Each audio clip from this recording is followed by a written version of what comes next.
everybody, it's Miss Bell here from the Science Lab, and in my video today I am going to be talking about objects in the sky, especially stars and the sun. In my next video I'll be talking about something else that we can see in the sky. So in regards to stars and our sun, I'm going to be talking about their appearance in the sky and their position in the sky. Sometimes those appearances look different, sometimes their position look different in the sky, and it all depends on certain things. So here we go, let's start learning about the sun and the stars. So when we talk about the sun, we know that it is a huge ball of gas. It's not a solid, it's not a liquid, it's a gas. So it doesn't have a solid surface. And our sun in our solar system is considered a star. How cool is that? Now all 9 of our planets in our solar system go around and around and around this sun. And that's because our sun is in the center of our solar system. It is also the largest object in our solar system. And there are 2 important things that we get from the sun. One of those things is heat energy and the other is light energy. Both are crucial to the survival of our planet and the living organisms that live on our planet. Our plants need light energy in order to grow. And all of our living organisms need that perfect ratio of heat energy in order for us to stay warm and not become a frozen state. Because we get so much light from the sun, it's very, very important to not look directly in the sun. That's why I wear sunglasses so often when I go outside, because it's super, super bright. Now, when we are outside during the day, the sun appears to be in different positions in the sky. It never stays in the same spot. And because of this, we get shadows on the ground. The sun appears to rise in the east, and the sun appears to set in the west. When I say rise, that means it's getting higher and higher and higher in the sky. And when I say set, it's getting lower and lower and lower in the sky, almost in a curved pathway. And this appearance of it rising and setting appears every 24 hours in this continuous pattern, because one day equals 24 hours. And with those shadows, they're going to be different sizes. Some shadows are going to be really, really short, like around noon when the sun is right above us, and some shadows are going to be really, really long, like maybe 6 o'clock in the morning or 7 o'clock at night. So as Earth rotates around and around and around, we are able to see daytime and nighttime. So there will be parts of our planet that will face the sun, that is daytime. And then there are parts of our planet that will not face the sun. We won't get any sunlight, and that is what we consider nighttime. So I'm going to do a little visual to show you what it looks like when the Earth is rotating on its axis as it goes around the sun. I am going to need some things for this little visual. One of them is a flashlight. What do you think the flashlight might represent? Well, we know from the sun we get light energy. So that is what is going to represent the light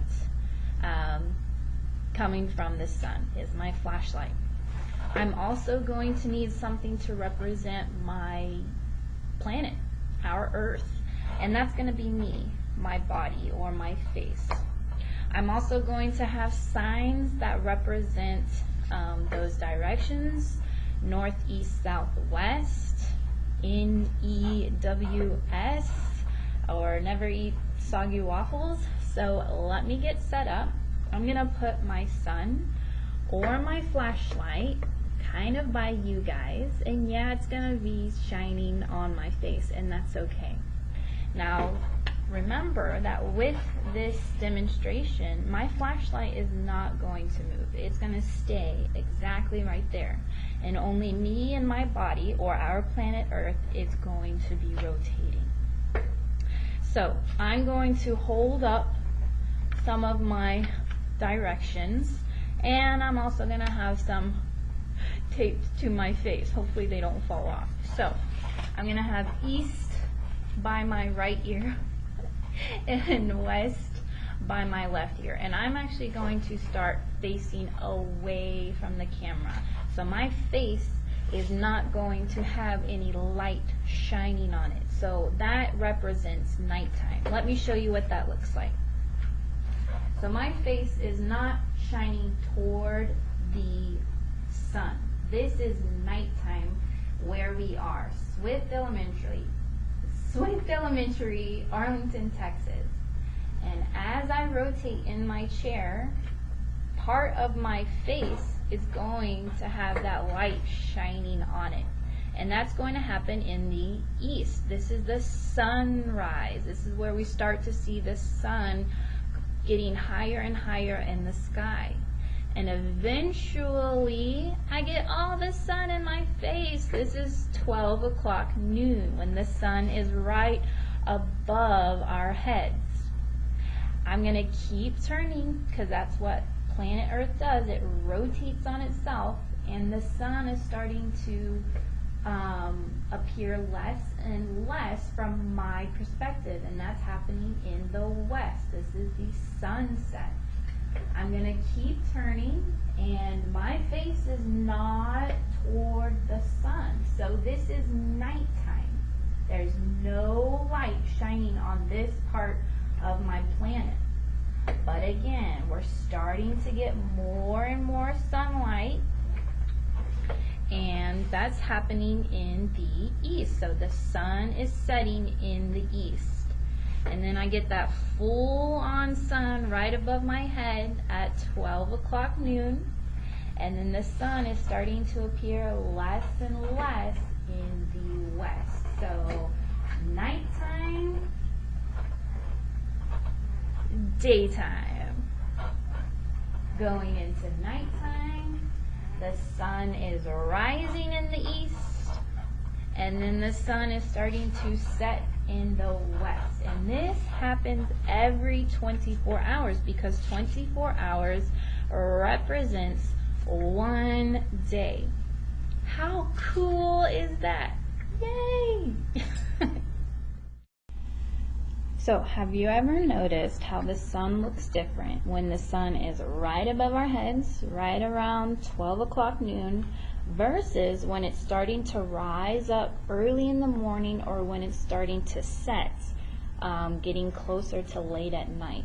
Well, the sun does look different. When it's right above our heads, when we're able to see it, when it's not a cloudy or stormy day, it's very bright.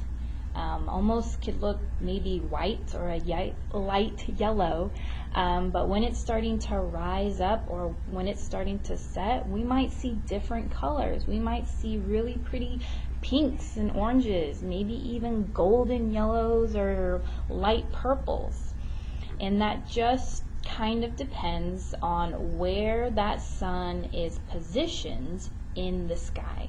So with using some materials like these in front of me, I'm going to kind of show you what the sun looks like at different times during the day. So I'm going to need some milk, I'm going to need a spoon to stir, I'm going to need a flashlight to represent sunlight, I'm going to need some sort of clear container, and I'm going to need a bunch of water to fill my container with. So here we go. Have you ever wondered why the sun looks the way it does in the sky at different times during the day? Well, let me show you with this quick visual. I'm going to pour water into a jug, and this water represents the atmosphere. The milk, I'm going to pour a little bit into the water. This represents all of that stuff in our air. Pollen, dirt, debris, and I'm going to stir, stir, stir. I'm also going to use a flashlight to represent the light energy that we get from the sun. And you can't quite do this experiment with all the lights on, so you're going to have to turn some off. Then you can move your flashlight to the side of the tub or behind the tub, and this is what the sun looks like throughout daylight. When the flashlight is on the side of the tub, that's what it looks like at noon, and when my flashlight is behind the tub, that's what it looks like at sunrise or sunset. Hey guys, it's Miss Belle here outside. I wanted to show y'all a kind of cool activity that shows shadows on the ground. And in order to get shadows, we need sun. But if you look out in the sky, there's no sun today. So Miss Belle is going to have to improvise and think of a different activity to show y'all in your video today. I think I can manage it. Let me go back in the science lab to get something that might represent the sun. And then from the sun, I'm gonna get some light and make some shadows. Okay, you guys ready? Come on, let me head back to the science lab. Come on.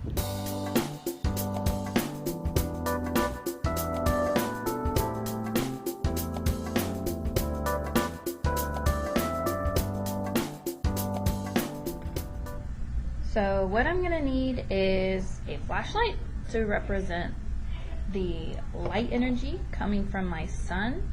This is going to help us create shadows, and I am able to maneuver my flashlight around and around and around to kind of represent what that sun looks like as it's moving in the sky. I'm also going to need something to help me create my shadows. Here I just have my Lego character Dwight from The Office. And then I made a little flip book journal, and this is going to be where I draw all of my shadows. This would be as if I were taking a piece of chalk and drawing on the concrete, which was what my original activity was. But I can't really do that because there's no sun. So I have my cover right here. We know I'm going to be drawing shadows. I'm also putting a different time on each page, starting at 6 a.m., which is about the time when we maybe start seeing the sun, all the way to 6 p.m. When the sun is getting close to not being visible anymore because it's turning into nighttime. And on each of my pages, I'm going to place one of my minion stickers. I don't know what their names are. Maybe Bob? I don't know, maybe I'll name one Bob. But I'm going to place them on my sidewalk. And then, depending on what time it is and where the sun is positioned in the sky, I'm going to draw the shadow at that specific time. I think I can do this. It's not my original activity, but I know the end result will be just the same. You guys ready? Let's get to it. So I'm starting off with 6 a.m. and at each of my different hours, I'm gonna pick up my flashlight and position it above my Lego piece where the sun would normally be positioned at that hour. I'm able to see the shadow lengths at the different hours, and I am drawing them on my sidewalk on each of my pages in regards to whatever time it is. Notice how my sun is starting to rise or get higher and higher in the sky as we're getting closer to 12 o'clock noon. So around 6 a.m. it was very, very close to my sidewalk, and now around 11 a.m. or 12 p.m. it's almost right above my minion's head. 12 o'clock or noon is where the sun is positioned right above my minion. That's going to be the shortest length of shadow that I'm going to draw.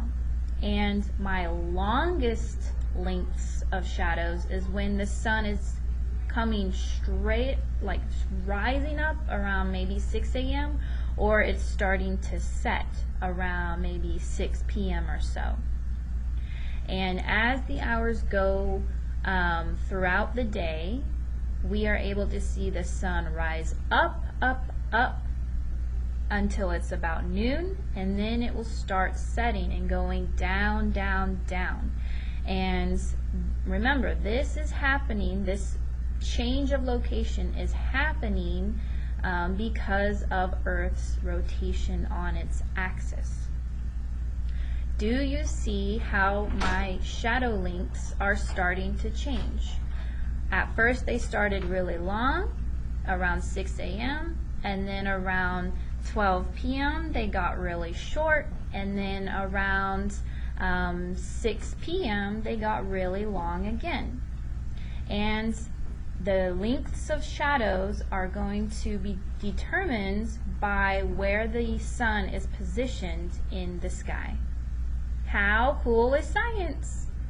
So let me talk a little bit more about what I mean when I keep saying appear. The sun appears to be rising. The sun appears to be setting. Take for instance these videos.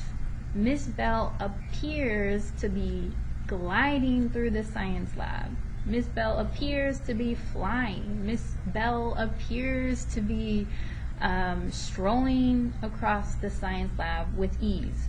But really, when you zoom out, you can see I'm sliding on top of a cart. I am rolling on the floor on top of a cart. And in a sense, the sun looks like it's doing something when really the sun is not making that motion in real life. And it all comes down to our planet being tilted on that axis, A-X-I-S, the axis, and it rotating on itself. Sorry for my squeaky globe. As the Earth rotates, one full rotation every 24 hours, that is how we see day and night. So, the sun stays put. Even though Earth goes around the sun, like in a full circle, like a hula hoop around the sun, that causes the changing of seasons. But as Earth rotates on itself, one full spin every 24 hours, that's how we get day and night.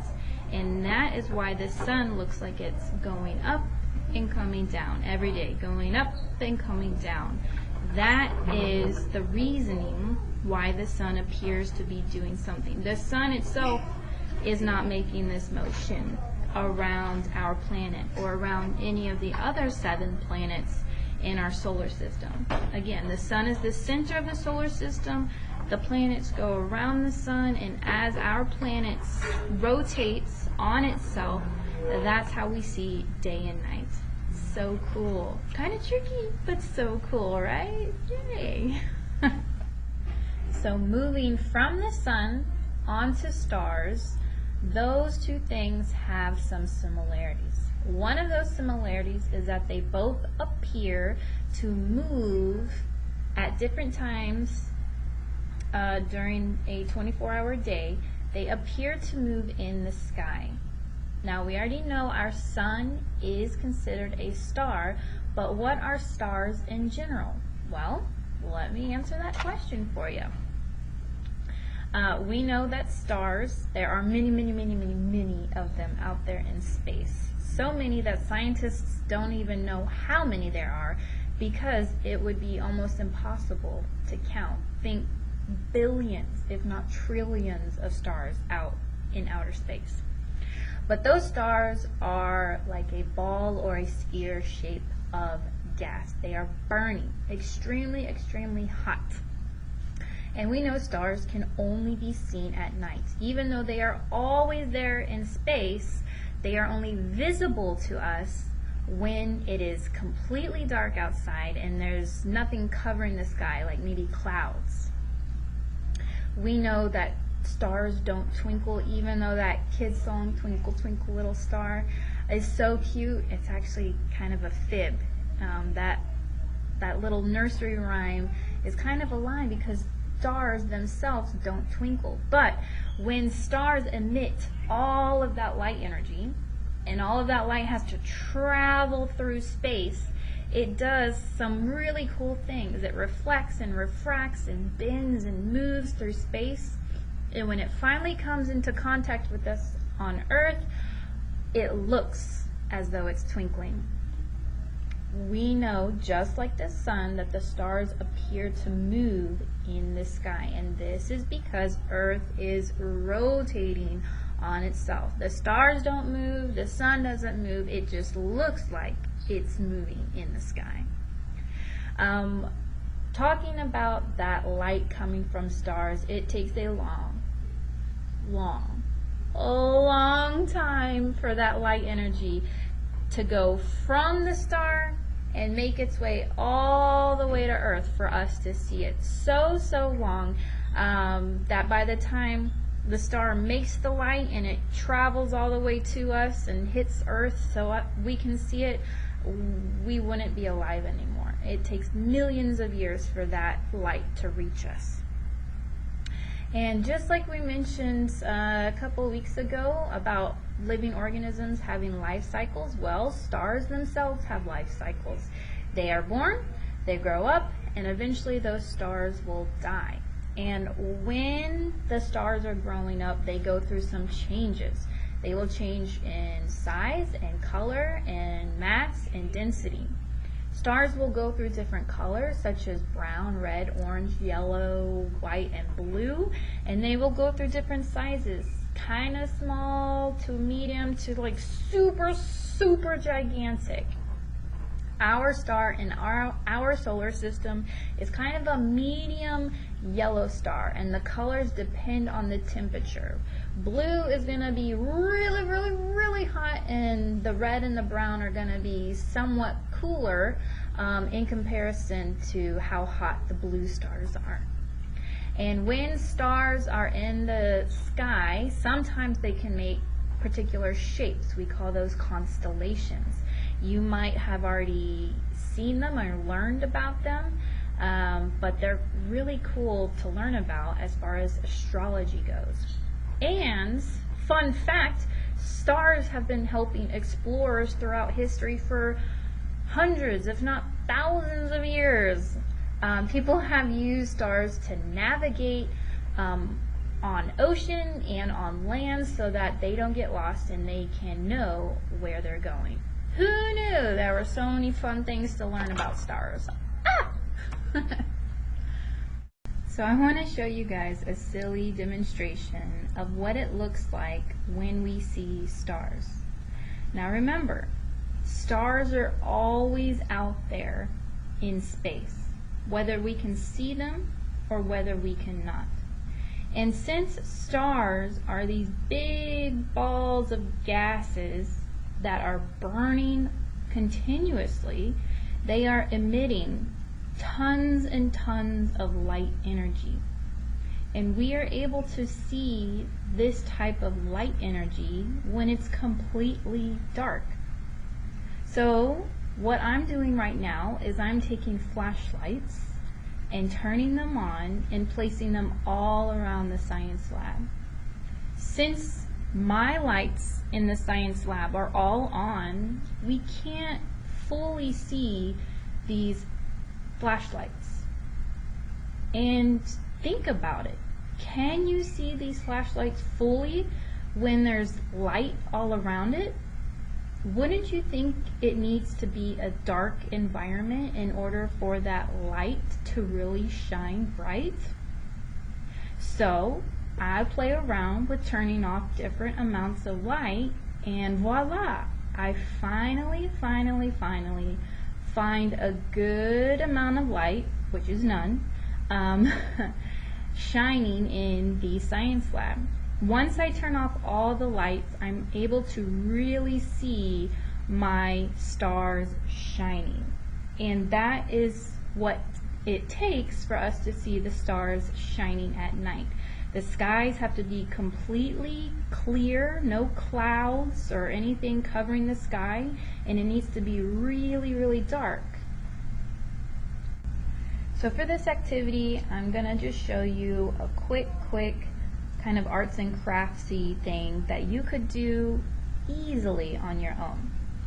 And with this activity, it is going to help us visually see how those stars appear to move in the sky at nighttime, when in fact we know that they don't move.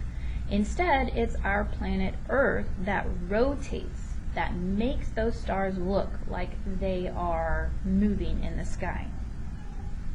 So to begin this activity, all you're going to need is to take a black piece of poster board and cut a circle out of the poster board. Once you get that circle, you can start drawing your own constellation shapes.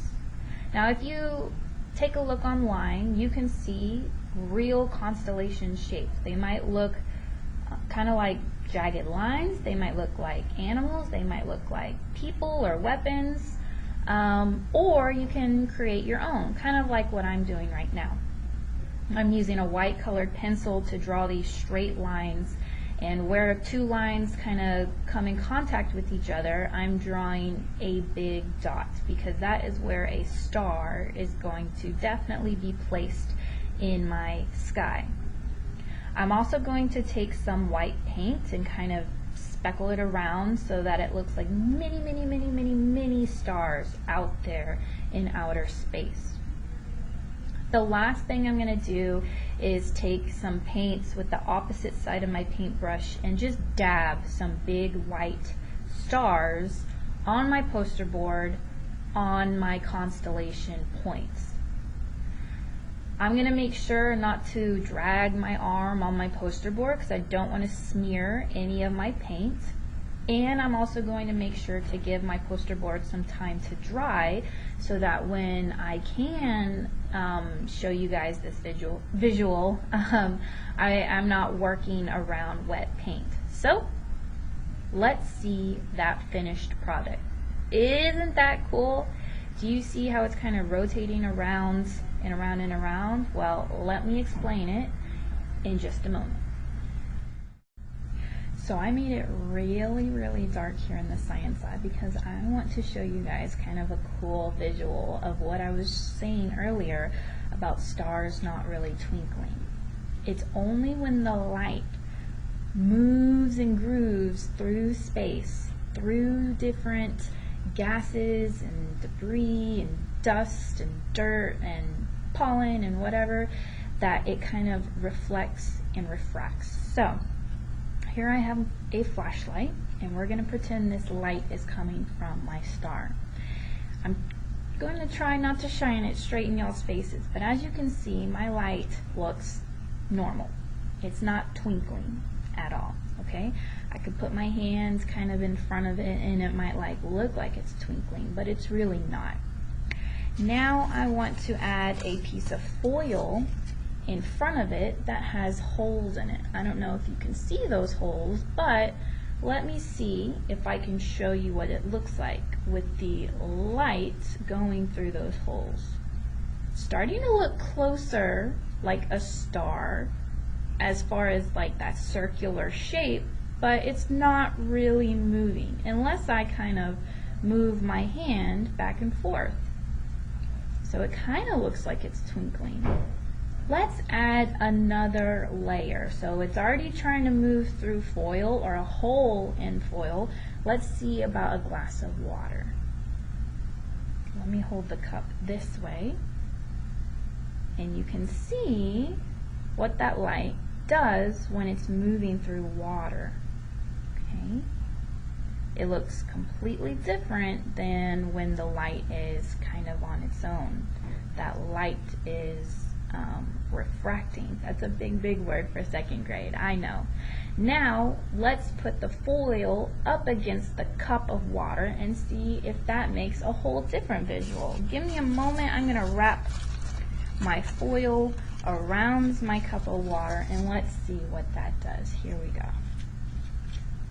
Let's move over here, and let's try to get a good visual for you guys. So, can you see how the stars kind of look like they're twinkling a little bit? Yeah? They're not standing still like before because my light is having to travel through the water and behind my coil. And that is how, almost in a sense, that is how it looks from our perspective on Earth. That's how it looks like the stars are twinkling at night when really they're not. So that's all I've got for you guys in regards to our sun and our solar system and the stars in the sky. Lots and lots of information to learn about in 30 minutes, and maybe you already knew some of it, but just remember, the sun and the stars appear to be moving out in the sky. They don't really move, they just change location in the sky at different times, either during the day or the night. And that's only because Earth is rotating. Our planet rotates. These don't rotate in the sky. And you can take all those observations from the sun, the moon, the stars, and you can jot it down into maybe a little journal like this or a chart so that you can see hour by hour what do those observations look like and how are they different. Thanks for joining me, guys. I will see you all next time. Bye.